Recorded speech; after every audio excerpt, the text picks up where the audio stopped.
We present I'm Sorry I Haven't a Clue, the antidote to panel games.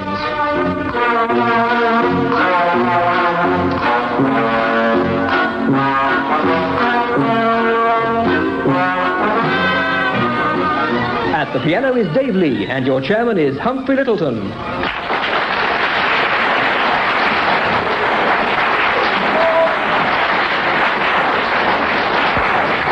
Hello again, and in another attempt to take panel games off the air, we have on my left Barry Cryer and Graeme Garden.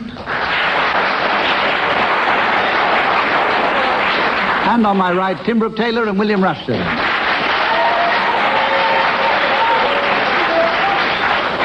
They'll be playing a series of absurd games, and if I can't think of anything better to do, I shall award them points. The first game, with that subtlety for which this programme, indeed this entire network is famous, is called Words of One Song to the Tune of Another. Get the picture, folks? And I want each team to sing the words of one song to the tune of another, provided by Dave Lee at the piano. Now, Barry and Graeme, I'd like you to start. Will you sing Charlie Is My Darling to the tune of O Soli Mio?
Gondoliers. We'll give you 4 marks for that. And Tim and Willie, will you sing Tutti Frutti to the tune of Secret Love?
According to audience reaction, you take the lead there with 10 marks, and we go on to the point in the programme where I introduce a round that's played, in fact, at the end of the programme, in order to give the teams time to think of silly names for people arriving at the politicians' ball.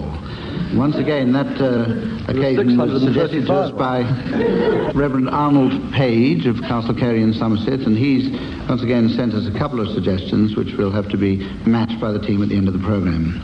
Here's our Senator and Mrs. Lees P. King and their son Frank Lees P. King, and Governor and Mrs. Garkey and their son Ollie Garkey. Deep rocking is imminent. I think he's very good. Now, the team's going to make up a poem, and each team member must keep going until I press this buzzer, which goes like this.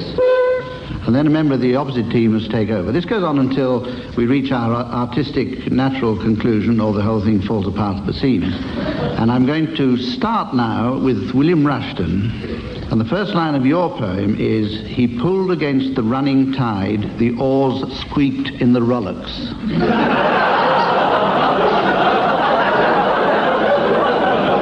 Can I I write to my mother, please? No, Willie. He recently translated into Chinese the collected works of Gollocks. The tale of a famous huntsman who, clad in hunting pink, would seem totally irrelevant and quite boring to a chink. However, there he was, in his tiny boat, setting out to sea. Good heavens, what is that? He cried. There ahead of me. It is a monster rising up from out the waves, so flecked.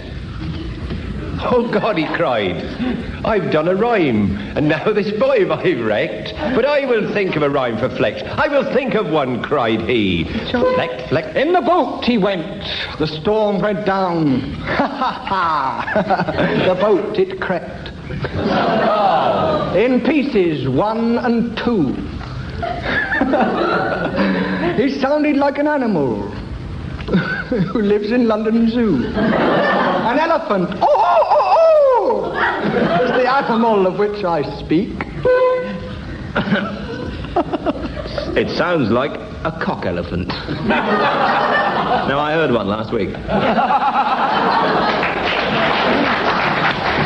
And so to London Zoo he rode, up the Regent's Canal. And there upon the bank, there upon the bank he spied a very good old pal, a-riding of his bike. He was a-riding to the zoo. He had an urge to contemplate both ends of a new. He thought that something interesting might leap into his mind, and so he started at the front as opposed to behind. This being the more savoury view of the two, a fact he knew so well. He said, this is a fruitless task. Oh, cock elephant, go to hell. I have more interesting things to do. I'll go and look at my stamps that I can say to somebody, stamps, I have got the cramps. I've got the cramps, I'll tell you why, a minute or two from now, when I have thought of something else than you silly old cow. I will tell you why, and this is why I'll tell you so, 'tis true. I've got a house that's pink and white, and it is also blue. Blue, you say? What has this to do with the story we've been telling? Thanks, nothing at all. And back to the zoo, he hurried, loudly yelling. Oh, keeper, tell me, of the new, the front or back to choose? I was thinking of translating it into ancient Greek, but I've gone back on the booze. I tried my ancient Greek last night on an aging bartender who didn't seem to like it at all. But the barmaid, who was slender, said, I like Greek, I always have. And in my spare hours here, I translate iambic pentameters. Well, I means I'm only here for the beer.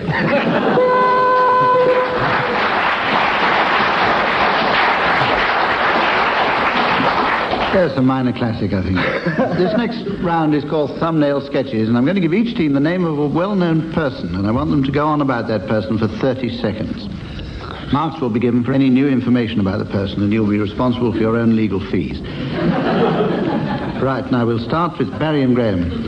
Will you talk for 30 seconds on Virginia Woolf? Virginia Woolf, right. Yes, she was a lady. And wrote books. One of them was called The Lighthouse, and the rest of them weren't. She was born just outside Cheadle in Cheshire, which was a great surprise to her mother, who was in Manchester at the time. Contrary to popular rumour, which claimed she was born just outside Wedlock village in Yorkshire, she was a solicitor for several years, but the fines proved exorbitant. And she made her first television appearance. But this is the Virginia Woolf we're talking about. In 1954, when she did in fact beat Mick McManus by 2 falls in the submission in the 5th round. The other Virginia Woolf you're thinking of We finished talking about some time ago. Okay. 6 points in there. And we go quick as a flash to Tim and Willie, who are going to talk for 30 seconds on Davy Crockett. Davy Crockett was a well-known hat maker. Yes, he wore a coon skin hat. Yes. Or sometimes he just slip the middle of a beaver and just clap it on his head.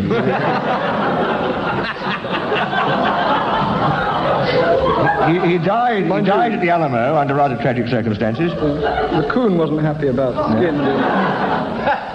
He wrestled with a bear, thinking possibly turning that. It was an enormous hat. He stood for Parliament, not for Parliament. He went to Washington. He stood for the Queen. He had a very, very boring song written about him by Walt Disney. Yes.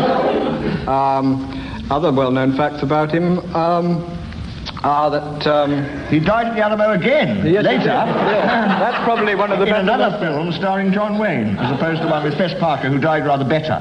Now, I must tell Barry and Graeme that with that round, Tim and Willie have gone into the lead by 17 points. And we come to the round which is called Bedtime Story. For this round, I want one of the members of a team to make up a bedtime story. From time to time, he'll give his partner a signal for a suitable sound effect to reinforce the dramatic effect of the narrative. But for extra excitement, the person doing the effects will be wearing headphones with music playing to prevent him from hearing the story. Tim, will you start the story? And I want your story to be about a deaf owl in a far-off land.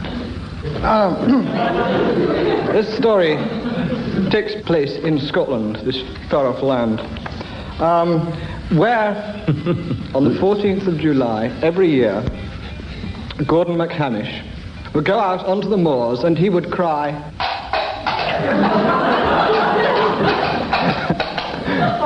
which would frighten the villagers. Suddenly, there came towards him this creature that was making this noise. It was indeed his mother, who was loony at the time. And she would cry, "Hamish," she'd cry, "Hamish, whatever you do, don't go near the railway station." But of course, Hamish, being a stupid lad, went down and he waited for the train. And as the train came, he could hear it in the distance coming round the corner. And the train went... I've run out of implements.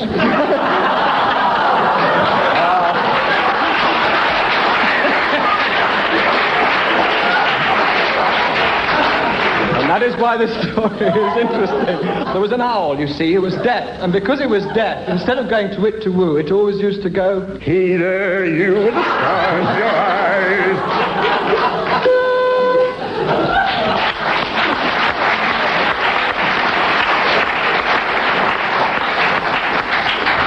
Well, I thought the way those two worked together was positively uncanny, and they haven't finished yet. Now, Barry and Graeme, who's going to tell the story? I am. Graeme's going to do it. Graeme's coming out in the front, and while he's doing that, Barry, I'll tell you that your story must be about a mouse and an elephant on a desert island. Mouse and elephant on a desert island. A mouse and an elephant on a desert island. There you go, Barry. Monty Mouse lived on a desert island with an elephant. Monty and the elephant were great friends, and Monty's great joy was when they'd wake up in the morning and the elephant would look over at him and go, "There's something different about you," said Monty. One day, they found some footprints in the sand. "Good heavens," said Monty. "I thought we were alone on the island. Do you think there's a..."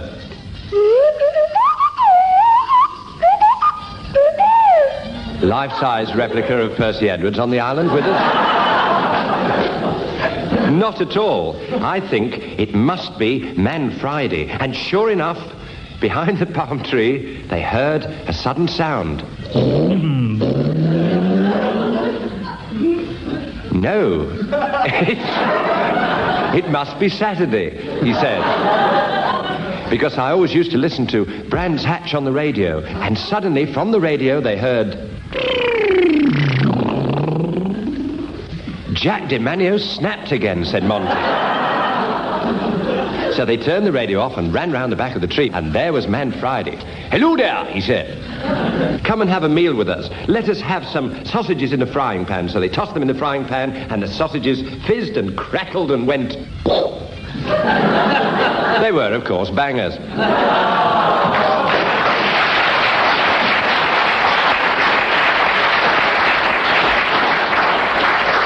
Very good. I enjoyed that. Lots of lovely marks all round. We go on to the next round, which is called Initials, and this is a round which was sent in by a listener, by Lynn Anderson of Old Coulsdon, Surrey, and this is an entertaining one. I'm going to read each team some abbreviations, and they must tell me what they think each stands for. These are, in fact, initials. I'm going to start now with you, Graeme and Barry. Your initials are BEF. BEF, but I must tell you that this is not capital initials, it's small initials. The little British Expeditionary Force.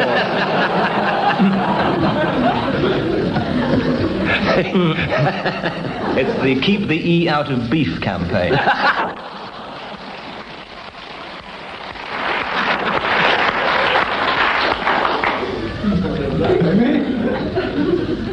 No, British egg fanciers, no. Small eggs. Bolivian etymologists. Yes. Fancy. I'll give you a clue as you're lagging by 74 marks. It is an instruction that you see on a packet. Oh, open before March the 3rd, and the rest has been torn off. It's just...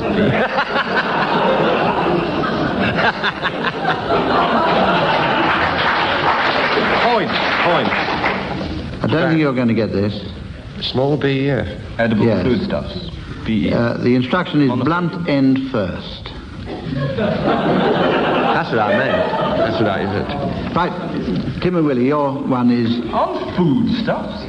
I didn't say foodstuffs, I just said a packet. Oh, your one, Tim and Willie, is D-O-R... That's blunt end first on Irish deodorants.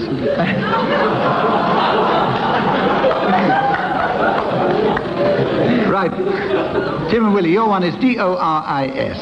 Oh. That's a misprint. Actually, just... Met her in the pub before, didn't we?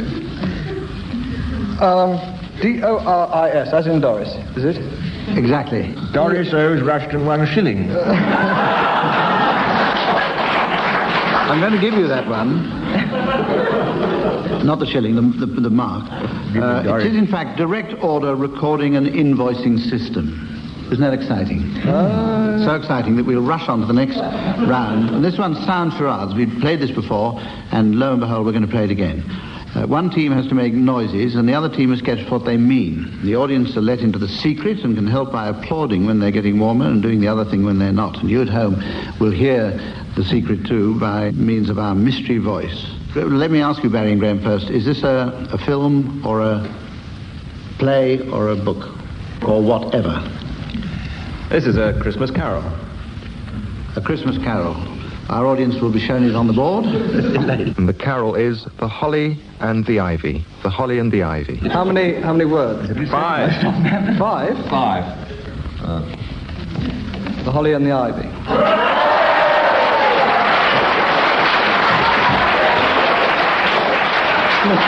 So far, so good. Cannot understand. Now you try and guess what we were going to do. Okay, so it's basically... Oh, Stanley. Yes. Okay. Yes, that was good. I can't understand how you took 45 seconds to get that, but still. There we are. Now, Tim and Willie, what is yours? A play or a film or what? It's a film, The film. and it's got 3 words. And Tim and Willie's is Day for Night. Day for Night. Right, hope you've heard, at home have heard it by our mystery voice. We're going to do all 3 words at once, if we may. Okay. How are you going to do Gatsby? Oh, you guessed, Ron. Okay, Willie. Sir Alec, Doris is here.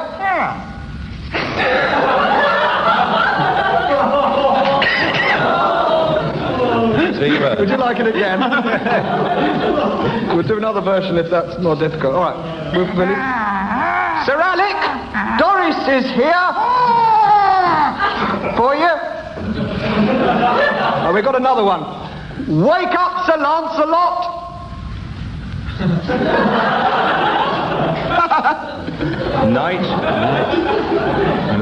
Night and day. So near. Night and the ivy. No. You got it. What? You got it. No, they didn't. No. No, they're singing Night and Day at the moment, which is another round altogether. Day and night. Day for night. Day 4. Barry, you said? Day for night. Day for night, yes. Yeah. Okay, let's go on to the blues now.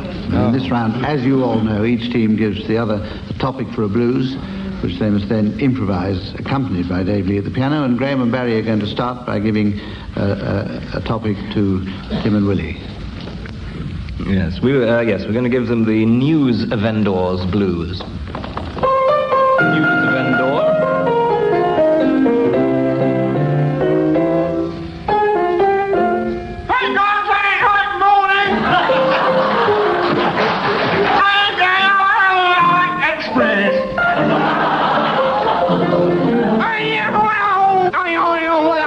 Brand new dress.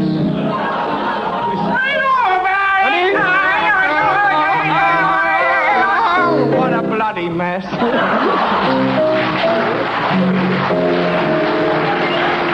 Wait for him.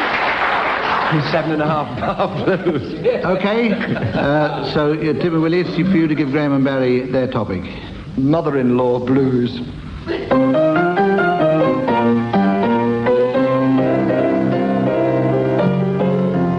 Woke up this morning, saw 2 dogs fighting in a sack.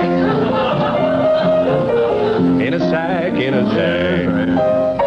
Then I realized that it was just my mother-in-law, as seen from the back.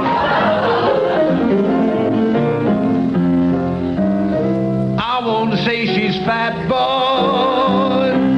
You better believe when she walks down the street, all the weighing machines leap back into the chemist shop. And that's a fact.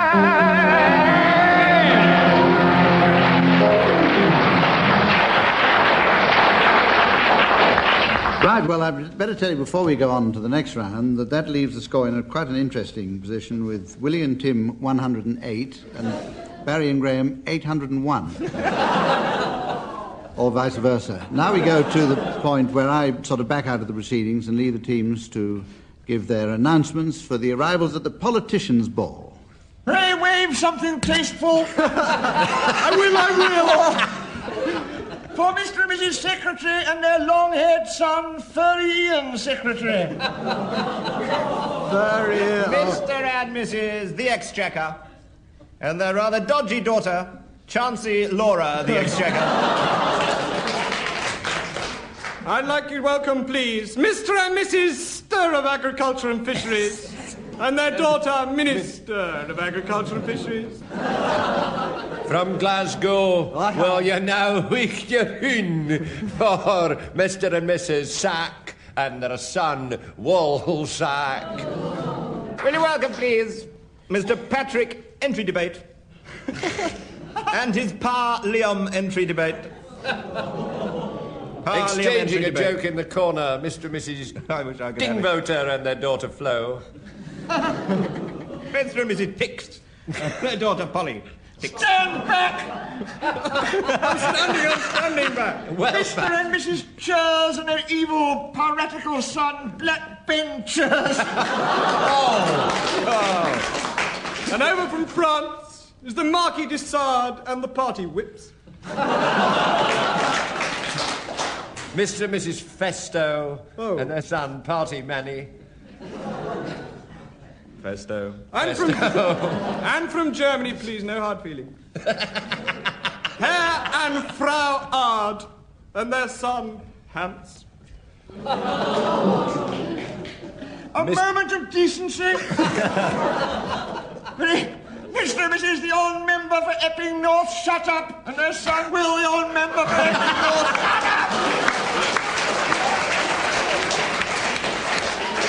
At that point, ladies and gentlemen, we come to the end of the programme with Barry and Graeme so far in the lead that I doubt whether Willie and Tim could Mr. and Mrs. Mandering and their son, Jerry. And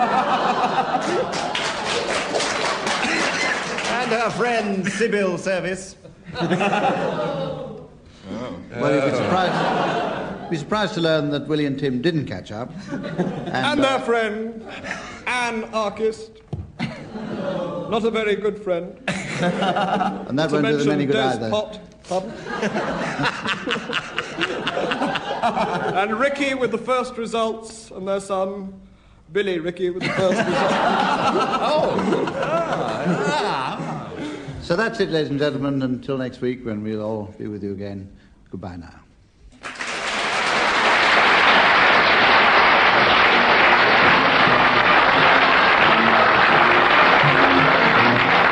William Rushton, Graeme Garden, Barry Cryer and Tim Brooke-Taylor were given Silly Things to Do by Humphrey Lyttelton, with Dave Lee setting some of them to music. Production was by John Cassels.